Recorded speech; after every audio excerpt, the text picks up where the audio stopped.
guudida dhaqaalaha golaha wasiirada Somaliland oo hormuud u yahay wasiirka wasaaradda horumarinta maaliyadda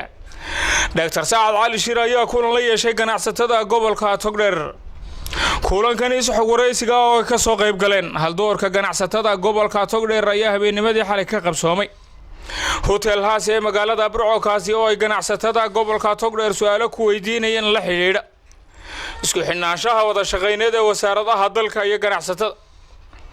ugu horreyn waxaa kulankani furay barasaabka gobolka Togdheer Xamse Maxamed Cabdi iyo xubno kamid ah xildhibaanada golaha deegaanka Burco waxaana kamid ah hadalladoodii aad iyo aad baan uga mahadnaqayaa safarka wasiirada sidoo kale waxaan ka uga mahadnaqayaa sida wanaagsan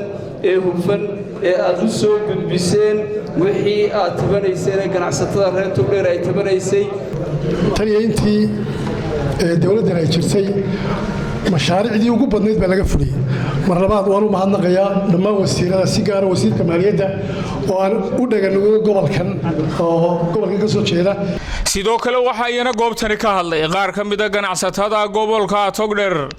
oo wafdidina wasiirada u soo gudbiyay hawlaha ay u baahan yihiin in wax laga qabto waxaana ka mid ah hadalladoodii sicid baan ku nahay inaan cashuurta bixino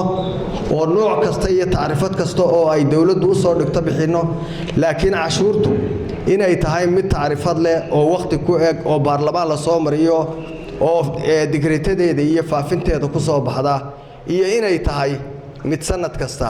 ninka meesha haysta oo maxaa ku Burco wallahi aad bay u cuntaa kalluunka aad iyo aad bay imanka u cuntaa marka xasan gaafadhina waxaan leeyahay iyo shaqadaadii xoolii noolaayo gobolkani ku dhisnaa iyo kalluunkii isagana de waxa loo baahan yahay horumarin baa loo baahan yahay waa saaran shaqaan waxa saaran saddexna iyo saddex hablo xagaa ka timaadeen halkaysaanu ka nimi gabiilay baanu ka nimi gobolka cagaaran hal beeramaana laga soo qoray war ilmaadee rayaalow ilaahay khayr ha idin siiye wax noo ogolaada ayaanu maanta idinka codsanaynaa hawshan oo wax ka qabataan dee hawsha iyo hantida iyo hayntana iyo taladaba iyo nabadgelyadana dee aad soo gaarsiisaan gobolada bari intii waxaa kulankani mid uga jawaabay su'aalihii ay dadku halkaasi ku weydiinayeen waftidii wasiirada waxaana ka mid ah hadalladoodii taladiinii iyo tusaalihiinii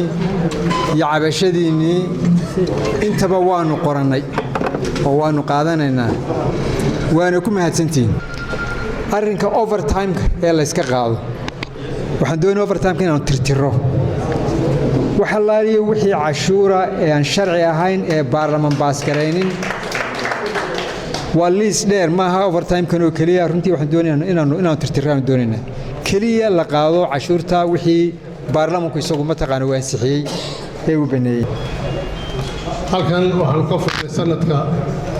saribadii kalluunka ayaanu ka furnay oo la qaboojiyayaasheedii leh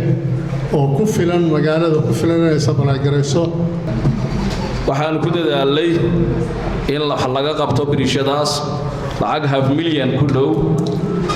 ayaa lagu maalgelinayaa shirkad reer Burcaana oo Hirat Construction la yiraahdaana insha Allah way dhisi doontaa iyadana ku guuleysatay markii ugu horeysay ee tiro wasiirro inta leeg ay soo gaadhaan magaalada Burco isla markaana ay kulan la yeeshaan